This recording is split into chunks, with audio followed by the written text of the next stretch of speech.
dipersembahkan oleh Bank BRI.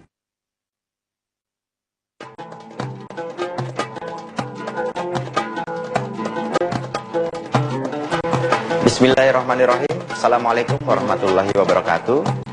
Pemirsa, puji dan syukur senantiasa kita panjatkan kehadirat Allah Subhanahu wa taala, karena atas izinnya lah pada hari ini kita bisa berjumpa lagi dalam Tafsir Al-Misbah dan masih bersama saya Yunus. Dan seperti biasa nanti kita akan mendengarkan kajian dari Pak Quraisy Shihab, dan hari ini yang akan kita dengarkan adalah surat Al-Kahfi yang akan dimulai dari ayat ke-83 sampai ke-99. Kita sapa dulu Pak Quraisy Shihab. Hari ini kita seragam Pak Quraisy. Alhamdulillah. Warnanya sama-sama biru muda. Iya, karena hatinya, pikirannya juga seragam. Amin, insya Allah mudah-mudahan saya mengikut sama Pak Quraisy. Dan Pak Quraisy, hari ini saya juga membawa teman anak band juga, sama seperti saya, cuman mungkin usianya beda 1-2 tahun di bawah saya, enggak banget ya. Assalamualaikum Arda. Waalaikumsalam Pak Quraisy. Terima kasih sudah hadir di sini. Arda ini adalah vokalis dari Naf Band. Tapi baru bergabung dengan Naf Band berapa lama? 2010 bergabung. 2010 ya, jadi menggantikan vokalis yang sebelumnya ya. Betul. Nah, nanti hari ini Arda bisa berkesempatan untuk mendengar pengajian dari Pak Quraisy, dan juga nanti kita bisa bertanya-tanya kalau ada yang mau ditanyakan. Pencerahan buat hari ini. Pencerahan buat hari ini. Pak Quraisy, silakan dimulai. Mari kita mulai. Bismillahirrahmanirrahim. Hari ini kita akan berbicara, mengkaji kisah Zulkarnain. Satu tokoh yang berjuang, yang menjelajahi barat dan timur. Kemarin, dalam episode kemarin, kita berbicara tentang Nabi Musa yang melakukan juga perjalanan untuk meraih ilmu.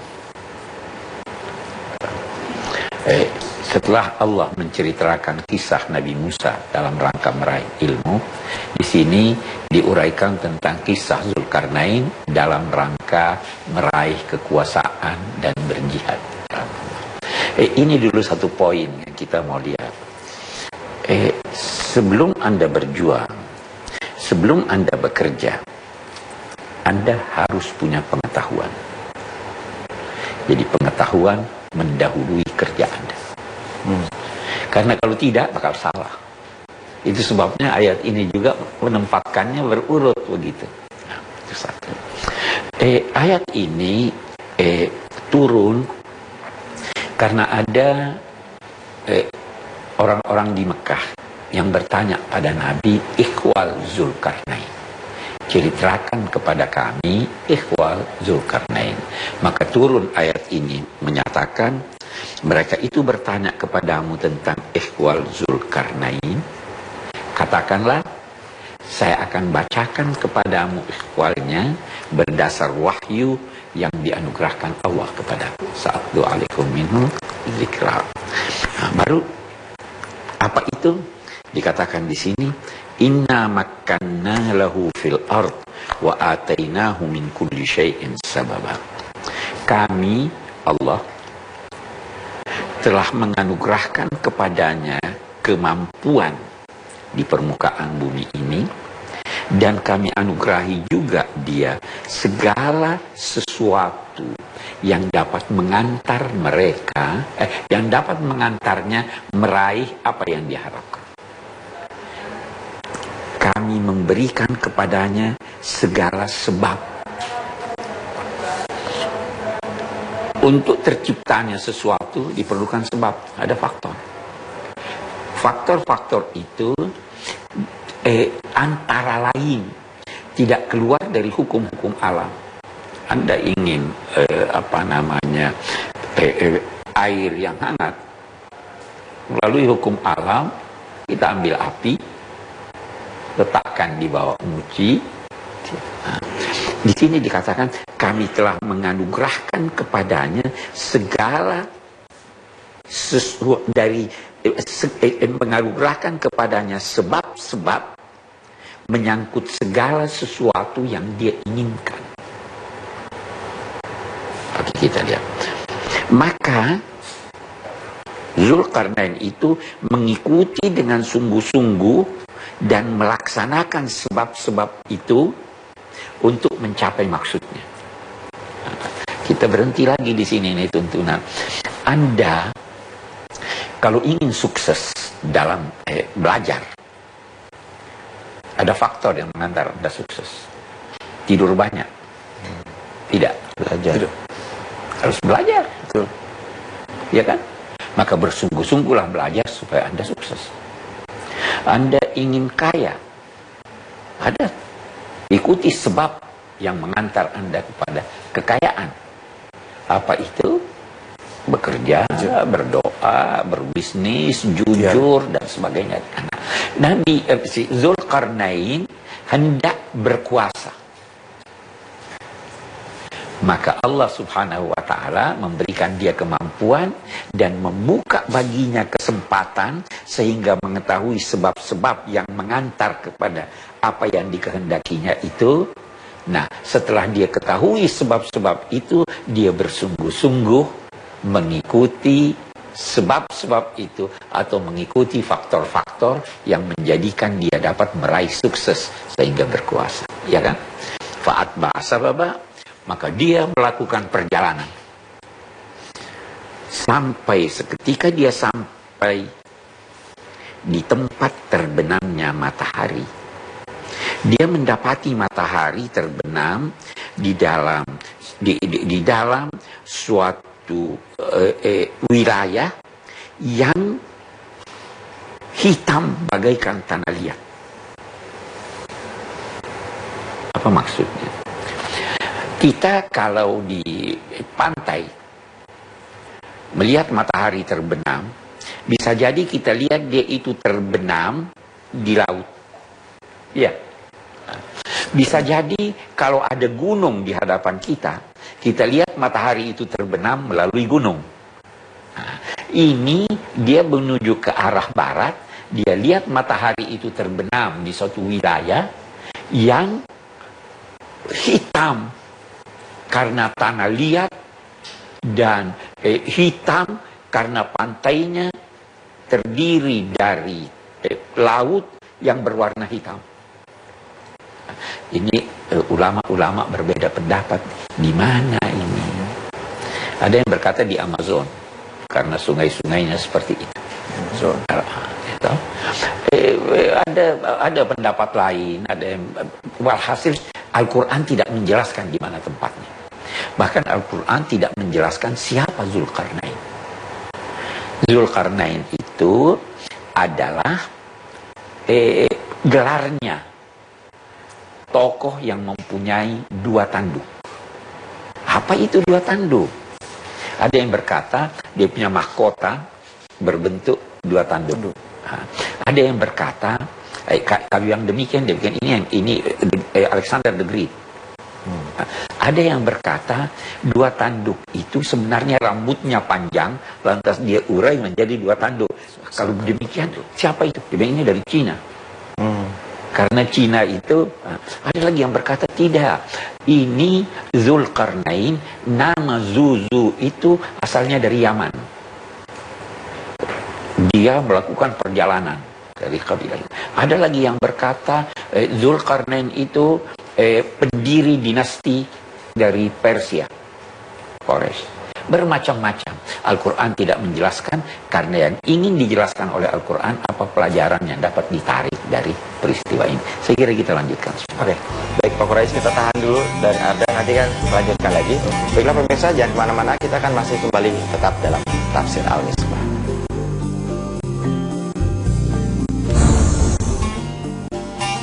Ditambah sisi spiritual timur dan timur ditambah sisi rasional barat.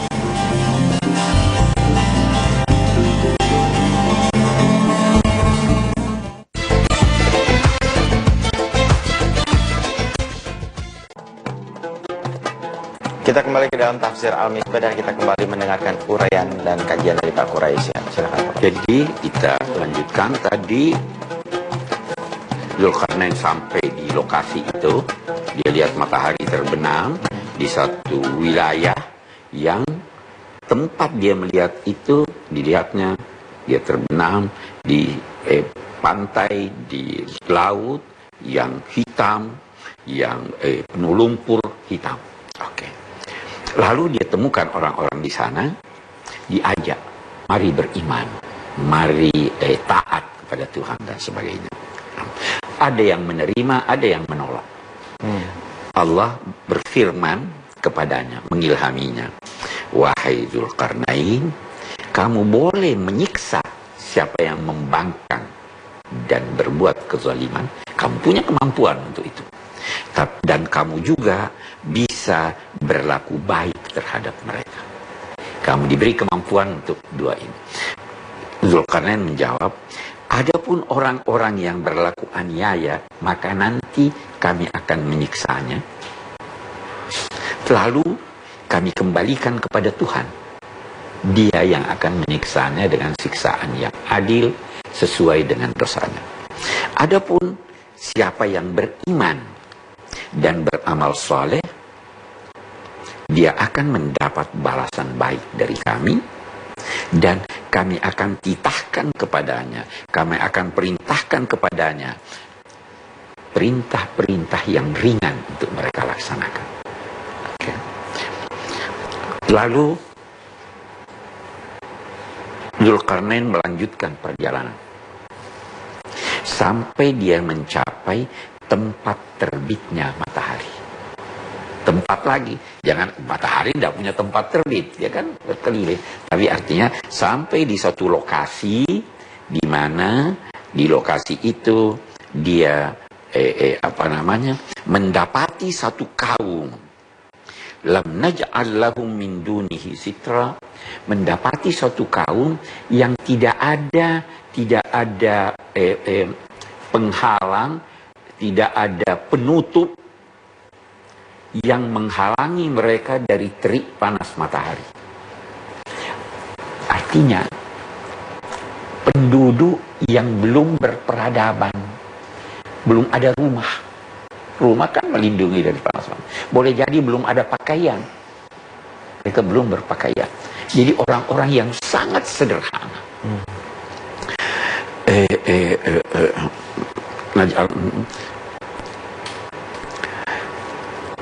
Dia melanjutkan perjalanan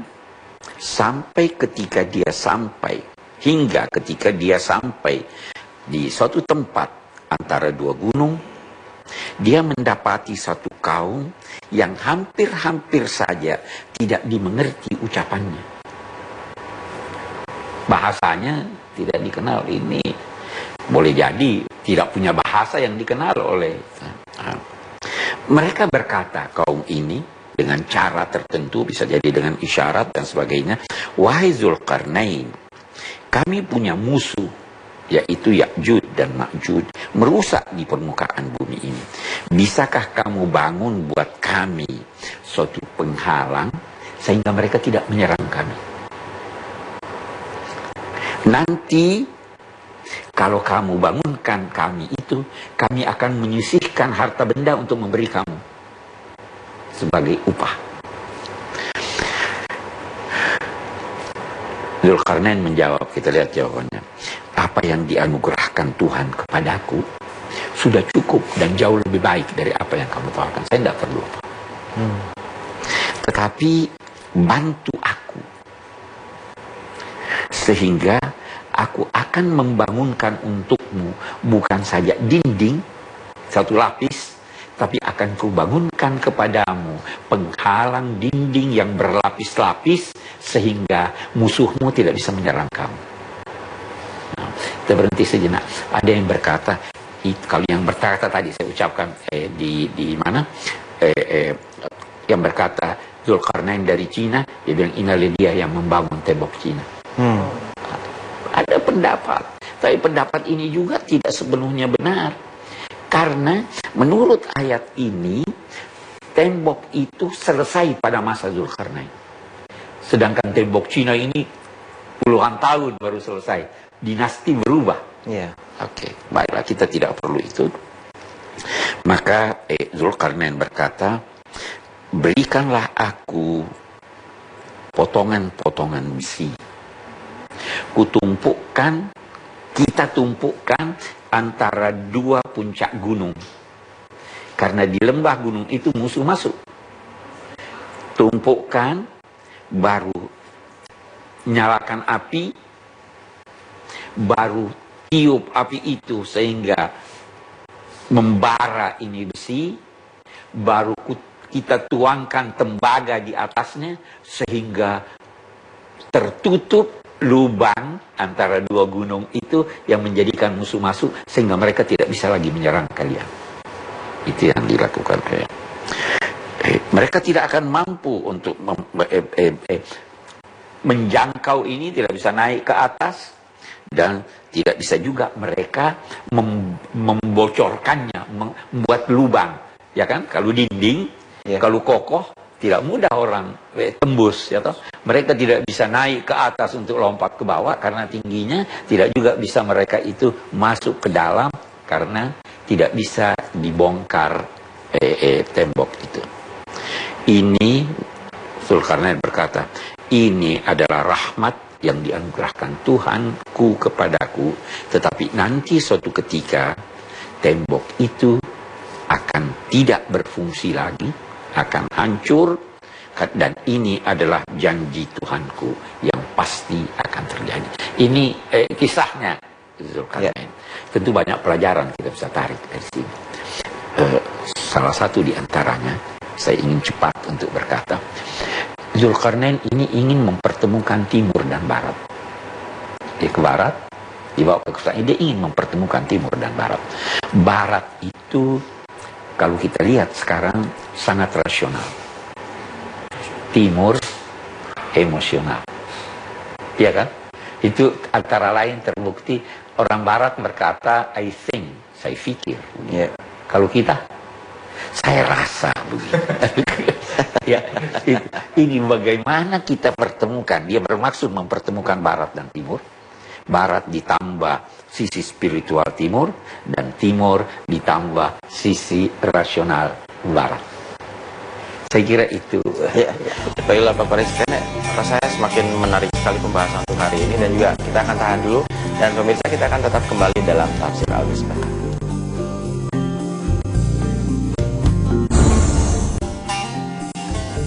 Keyakinan tentang keesaan Allah itu fitrah manusia.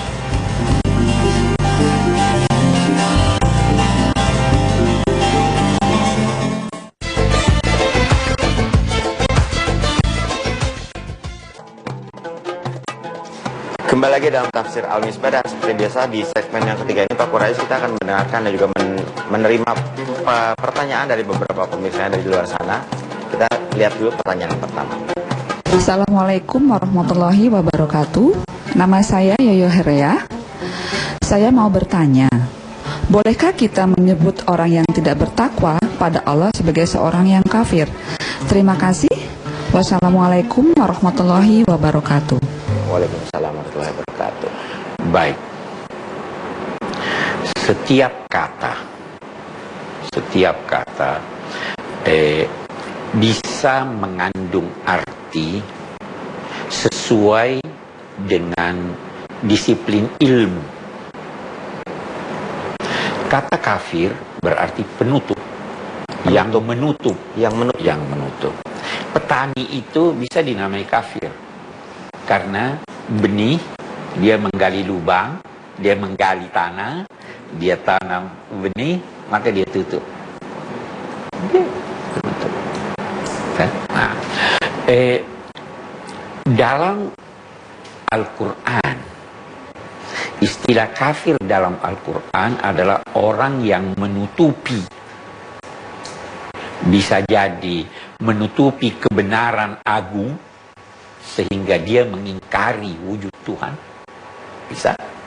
Bisa juga yang menutupi nikmat Tuhan dalam arti kikir. Anda kalau punya uang, Anda tutupi, sembunyikan, terus ada satu orang minta, Anda berkata, saya tidak punya. Anda tutupi uang Anda atau tidak? Kafir. Kafir dalam bahasa Al-Quran adalah segala orang yang melakukan kegiatan yang bertentangan dengan tujuan agama. Memecah belah bertentangan dengan tujuan agama. kafir. Jadi kalau Anda bertanya tadi, apakah yang tidak bertakwa bisa dinamai kafir? Dalam bahasa Al-Quran bisa. Karena dia tidak bertakwa. Tujuan Al-Quran supaya kita bertakwa.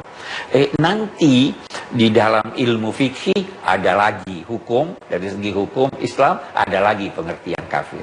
Tetapi intinya kalau dalam kitab suci Al-Quran itu berarti yang melakukan kegiatan yang bertentangan dengan tujuan agama itu kafir. Berarti Pak Quraisy mungkin bisa juga dibilang terjadi pada seorang muslim atau muslimah gitu, seorang yang beragama Islam tapi hanya istilahnya kalau kata bahasanya Islam KTP gitu. Ya bisa. Itu bisa dibilang kafir. Bisa. Tidak melaksanakan hanya satu lagi yang saya ingin tambahkan, biasanya pengertian sehari-hari itu yang dominan. Pengertian sehari-hari antara sesama muslim, kita berbicara dia itu kafir, lantas kita artikan dia non muslim. Iya. Ya kan?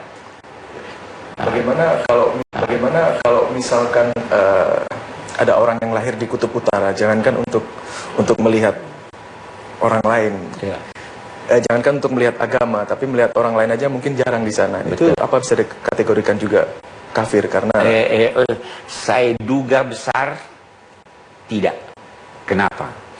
Orang yang sendirian, yang tidak bergaul dengan manusia lain, tidak dipengaruhi oleh orang jahat, itu hatinya bersih, suci. Dan keyakinan tentang keesaan Allah itu fitrah manusia. Jadi dia bukan kafir. Dia tidak wajib melaksanakan agama karena tidak ada orang ke sana yang menyampaikan kepadanya agama. Tetapi hati kecilnya sejak dulu sebenarnya orang sudah mengenal Tuhan. Walaupun namanya berbeda-beda. Iya. Ya, ada orang yang di atas itu percaya Tuhan. Penyebab dari segala sebab Allah, Tuhan, itu fitrah manusia. Ada pada diri manusia. Jadi kalau dia berada di satu kutub utara yang tidak bertemu dengan seseorang, atau ada satu orang hidup di tengah hutan belantara, tidak secara substansial, dia sebenarnya hatinya berhubungan dengan Tuhan. berhubungan dengan Tuhan. Jadi intinya Al-Quran itu pengertiannya juga berkembang sesuai dengan zaman. Oh iya, kita harus melihat apa yang dimaksud, lalu kita berpikir dan pikiran kita itu tidak bisa dilepaskan dari perkembangan. Tidak bisa kaku intinya. Tidak bisa kaku. Ya. Ya. Baiklah, kita akan masih kembali lagi dan juga setelah ini Anda lebih akan dipersilahkan lagi waktunya untuk bertanya lagi ke Pak Quraisy. Dan pemirsa jangan kemana-mana, kita akan masih tetap kembali dalam Tafsir Al-Misbah.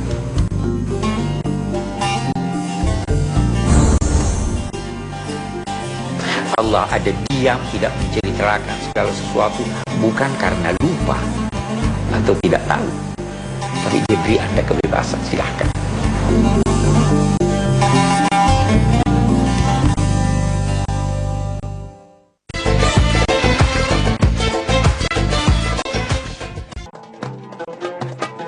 Kembali lagi dalam Tafsir Al-Misbah dan juga sekarang kita waktunya untuk mendengarkan pertanyaan-pertanyaan. Boleh saya yang bertanya atau mungkin Arda dulu yang bertanya ke Pak Quraisy, silahkan. Boleh bertanya. Begini Bapak, kan saya pernah mendengar ada cerita juga. Saya juga sedikit untuk belajar sejarah juga. Ada yang bilang bahwa Zulkarnain itu adalah tidak bertuhan. Zulkarnain penyembah dewa Yunani. Tapi kenapa bisa menjadi suri tauladan di Al-Quran? Zulkarnain yang diuraikan oleh Al-Quran yang menjadi suri tauladan itu adalah Zulkarnain yang percaya Allah, yang mengikuti tuntunan-tuntunan Allah, yang mengetahui sebab-sebab atau faktor-faktor yang mengantar seseorang mencapai sukses, yang berbuat baik kepada orang lain. Itu Zulkarnain yang Diceritakan di Al-Quran. Kalau yang Anda katakan ada Zulkarnain yang tidak percaya Tuhan Penyembah dewa Yunani. atau penyembah dewa itu Alexander the Great. Alexander the Great. Kalau demikian, Zulkarnain yang diceritakan di sini bukan Alexander the Great. Karena Alexander the Great penyembah dewa. Bukan juga seperti apa yang dikatakan oleh sementara pakar bahwa itu penguasa di Cina yang membangun tembok Cina.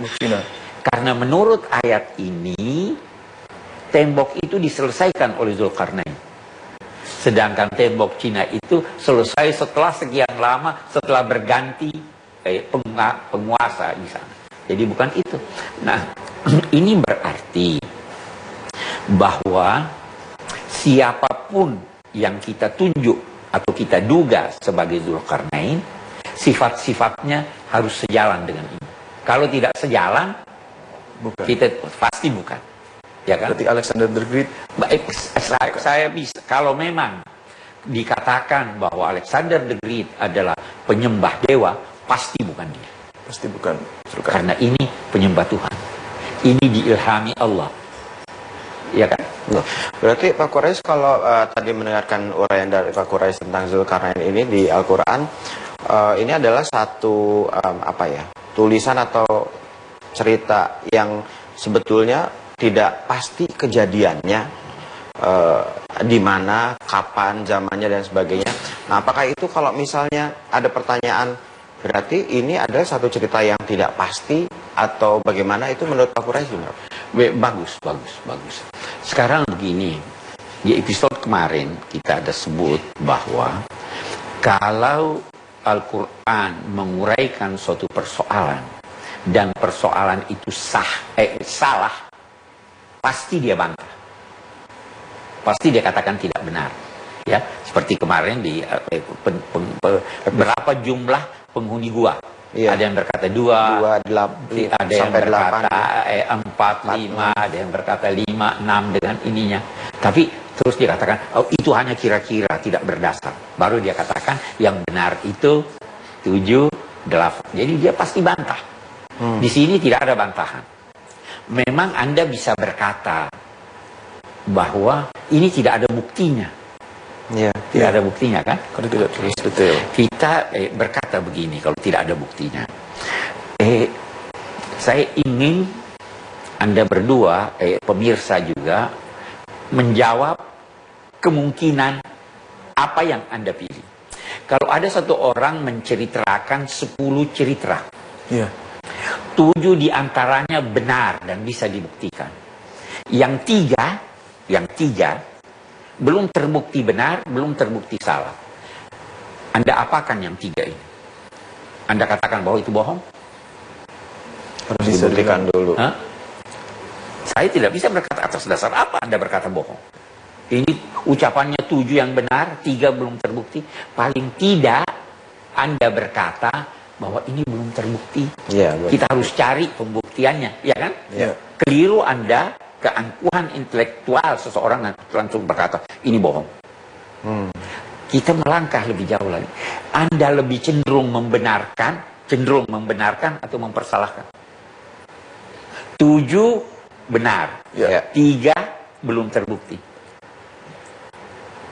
Sikap-sikap yang adil lebih cenderung membenarkan, ya kan? Lebih cenderung. Beginilah, ketika kita menghadapi kisah-kisah Al-Quran yang belum terbukti, karena sebagian besar kisah-kisahnya sudah terbukti, walaupun dulu belum terbukti, sekarang terbukti. Jadi Zulkarnain itu pasti ada yang sifatnya seperti ini, walaupun saya, Anda, atau siapapun berbeda pendapat siapa dia. Iya. Saya kira itu. Karena ada yang mengganggu pikiran bahwa bilang sejarah itu ditulis oleh orang-orang yang menang, katanya begitu. Oh iya, itu ada benarnya. Iya. Tetapi ini sejarah yang dalam 2 tanda petik ditulis oleh Tuhan yang Maha. Tuhan.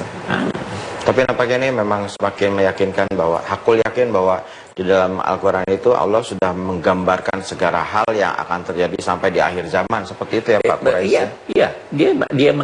Dia Al-Quran memberi petunjuk menyangkut segala sesuatu yang dibutuhkan oleh umat manusia, khususnya dalam bidang agama sampai akhir zaman. Dia tidak ada di sini menyangkut teknologi. Ya. Hanya paling isyarat. Tapi dia beri petunjuk bagaimana mengembangkan ilmu dan menghasilkan teknologi. Dia terangkan di sini segala yang Anda butuhkan menyangkut ajaran agama. Itu Nabi bersabda, Allah menetapkan yang halal, Allah menetapkan yang haram. Allah ada diam, tidak menceritakan segala sesuatu, bukan karena lupa atau tidak tahu. Tapi dia beri Anda kebebasan, silahkan. Ya kan? Ya. Saya kira begitu, itu Al-Quran. Mau dilanjutkan lagi, ada pertanyaan lagi dari Anda? Berarti intinya yang tidak tahu itu apakah berdosa? Oh tidak. Tidak ya? Tidak ada dosa. Ya. Karena dia hanya berkewajiban mengenal Ya. sesuai kemampuannya bahwa ada wujud yang Maha Esa. Dia berkewajiban percaya itu walaupun dia tidak tahu. Karena percaya itu tidak harus Anda tahu untuk percaya. Ya. Anda tidak perlu tahu apa isi saku saya. Tapi kalau saya berkata di saku saya ini ada kertas, Anda tidak lihat kan? Tapi Anda percaya. Yakin ya. Nah, ya kan? Demikian seterusnya. Jadi kita tidak harus tahu siapa Zulkarnain dan sebagainya. Perlu percaya Tapi dan yakin. kita percaya ini karena yang menyampaikannya adalah Tuhan yang kita akui bahwa dia maha mengetahui. Saya kira begitu ya. Oke. Baik Pak Quraisy dan juga Anda nanti kembali lagi dalam segmen terakhir. Jangan kemana-mana pemirsa, tetap dalam Tafsir Al-Misbah.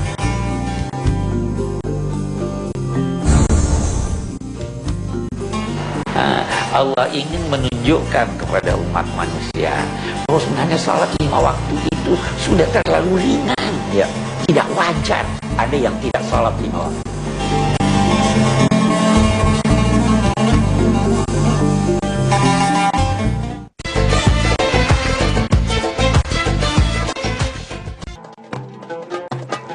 Kita sudah memasuki segmen terakhir untuk Tafsir Al-Misbah pada hari ini. Masih ada kesempatan untuk Anda mau nanya lagi ke Pak Quraisy, silahkan. Mau nanya apapun, silahkan. Apapun. Asal jangan pertanyaan di luar di sini. Saya paling kalau saya tidak tahu, saya bilang saya nggak tahu. Sudah jawaban itu. Jawabannya. Begini Bapak, ketika dari kecil sampai saya duduk di SMA sering mendengar cerita, pasti di sekolah guru muslim saya cerita bahwa ketika perintah sholat Nabi Muhammad SAW diutus Allah ke langit, kemudian untuk memberitahukan sholat 50 kali. Kemudian Nabi Muhammad turun ke bumi dan kemudian Nabi Musa cerita, wah itu terlalu banyak Nabi. Terus akhirnya Nabi negosiasi lagi dengan Allah sampai akhirnya diputuskan 5 waktu sholatnya. Yang mengganggu pikiran saya ketika saya sudah besar adalah bukannya Allah itu maha mengetahui. Kenapa Allah tidak langsung aja? Tidak langsung aja. Yang kedua, kenapa Nabi Muhammad kalah tahu dengan Nabi Musa? Itu yang menjadi pertanyaan saya. Bagus. Yang pertama dulu. Yang pertama. Itu tidak ada uraian itu, cerita itu tidak ada dalam Al-Quran. Itu ditemukan dalam hadis Nabi. Nah, hadis Nabi ini ada yang sahih, ada yang tidak sahih. Kalau Anda tidak percaya itu, sehingga berkata kandungan hadis ini dibuat-buat, kalau Anda berkata begitu, Anda tidak berdosa. Tidak berdosa? Tidak berdosa. Oh itu nggak ada, itu cerita itu. Iya. Itu satu. Tetapi yang berkata bahwa itu hadisnya sahih, kejadiannya demikian. Yang pertama kita harus ketahui bahwa Nabi Musa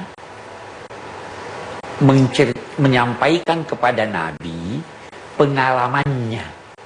Saya memimpin umat, itu mereka sulit sekali melaksanakan sholat. Jadi kalau kamu ditugaskan 50, itu berat sekali. Jadi pengalaman dia. Nah sekarang kita lihat begini. Mengapa harus bolak-balik? Kenapa Allah tidak sejak semula? Iya. Mari kita ambil contoh. Saya ingin agar anak saya membersihkan kamarnya. Satu kamar. Tetapi untuk membuktikan bahwa dia mampu melakukan itu dan tidak ada alasan untuk menolaknya, maka pertama kali saya suruh dia bersihkan 10 kamar yang ada di rumah ini. Oke? Dia, waduh terlalu berat. Kalau begitu 9 aja. Turun lagi 8 aja. Setelah sampai 5 saja, masih ada alasan untuk dia berkata berat. Nah, Allah ingin menunjukkan kepada umat manusia bahwa sebenarnya salat 5 waktu itu sudah terlalu ringan. Ya. Tidak wajar ada yang tidak salat 5 waktu. Bisa tidak kita pahami seperti ini? Bisa. Satu. Yang kedua, pertemuan dengan Allah itu sangat-sangat indah dan besar. Allah bermaksud dengan menetapkan 50 kali itu dan mengetahui bahwa dia akan datang lagi, sehingga kedatangannya untuk meminta keringanan pertama kali, dia mendapatkan lagi kelezatan dan kebahagiaan. Turun lagi. Itu alasan mereka yang menganggap bahwa riwayat itu benar. Yang tidak ada masalah. Anda berkata sejak semula Tuhan menyatakan, karena di Al-Quran tidak ada uraian menyangkut itu. Hadis. Itu di hadis. Iya. Saya kira jelas ya. Iya. Nah, Pak Quraisy, ada hubungannya antara sholat 5 waktu dengan cerita yang tadi, pertanyaan tentang kafir-kafir tadi, Pak Quraisy. Dapatkah dikatakan seorang muslim yang tidak pernah menjalankan kewajibannya, sholat 5 waktu, itu yang utamakan sebagai Adalah kafir. itu sebelah kafir. Kemudian apakah pada saat seseorang yang kemudian bertobat, kemudian menjalankan semua kewajiban dan sebagainya, apakah beliau karena sudah masuk kategori kafir itu, apakah dia harus membaca lagi 2 kalimat syahadat atau gimana, Pak? Oh iya, bagus. Sekarang begini, kalau kita membaca sebuah hadis, itu dinyatakannya perbedaan antara kita muslim dengan non-muslim adalah sholat. Ada hadis yang menyatakan siapa yang meninggalkan sholat maka dia sudah kafir. Nah, kafir yang dimaksud kafir apa nih? Karena kalau Anda berkata dia sudah keluar dari Islam, bagaimana caranya dia masuk Islam lagi? Baca syahadat. Baca syahadat. Dia tidak pernah tinggalkan syahadat. Iya. Walaupun dia tidak sholat, dia tetap syahadat. Ya kan? Sudah Jadi kalau begitu, jangan pahami kalimat kafir di situ dalam arti keluar dari Islam. Orang yang tidak sholat, selama masih mengucapkan 2 kalimat syahadat, dia adalah muslim yang berdosa. Bukan keluar dari Islam. Jangan gampang-gampang mengkafirkan orang, walaupun dia tidak sholat, tidak puasa. Selama dia meyakini bahwa itu kewajiban, tapi dia malas, ya kan? Dia tetap muslim. Karena kalau Anda berkata dia non-muslim, dia harus bercerai dengan istrinya. Dia tidak dapat warisan. Macam-macam dampaknya. Kalau ada seorang yang Anda temukan telah terkumpul dalam dirinya 99 indikator kekufuran, kurang 1, dan yang 1 itu masih menunjukkan keislamannya, maka jangan tuduh dia kafir. Oh, Oke? ya, mungkin itu berarti masuk kategori orang yang tidak Yang berdosa. tidak taat. Iya. Baik, Pak Quraisy, sekarang tiba saatnya untuk membacakan Kesimpulan. untuk Di dalam surat Al-Kahfi mulai ayat ke-83 sampai ke-99. Oke, mari kita baca. Yang pertama, ayat itu berkata, makanya kekuasaan yang diperoleh seseorang adalah anugerah dari Allah. Kekuasaan itu tujuannya antara lain untuk mengujinya bagaimana dia menjalankan kekuasaan. Jadi kekuasaan itu ada kontrak antara Anda dengan Tuhan, ada kontrak antara Anda dengan masyarakat. Jadi bukan cuma kontrak sosial, kontrak dengan Tuhan. Tuhan yang memberikan. Dia yang berhak mencabut sebagaimana dia yang memberi. Dan dia katakan mencabut. Karena biasanya orang yang kuasa sudah mempertahankan kekuasaan, Tuhan mencabut. Oke. Yang kedua, Zulkarnain adalah seorang penguasa yang sukses menguasai banyak wilayah di barat dan timur. Dia seorang yang percaya tentang wujud dan keesaan Allah, serta keharusan berlaku adil, bijaksana, dan tegas menghadapi masyarakat. Ini contoh. Jadi siapa yang Anda duga Zulkarnain tapi tidak memiliki kriteria ini, dia bukan Zulkarnain yang dibicarakan oleh Al-Quran. Zulkarnain berusaha mempertemukan barat dan timur dalam kekuasaannya. Agaknya salah satu tujuannya adalah mempertemukan keistimewaan barat antara lain dalam pengandalannya kepada rasio, dan keistimewaan timur antara lain pada penekanannya kepada rasa. Islam bermaksud seperti itu. Kemudian merasakan kecukupan atas anugerah Allah dan tidak tamak, sehingga tidak mengharap lagi dari selainnya, kendati ditawari, adalah sifat yang sangat terpuji. Zulkarnain, saya tawari kamu ini. Tidak. Penguasa atau siapapun yang mampu hendaknya membantu yang butuh tanpa menerima imbalan. Saya tidak mau terima imbalan.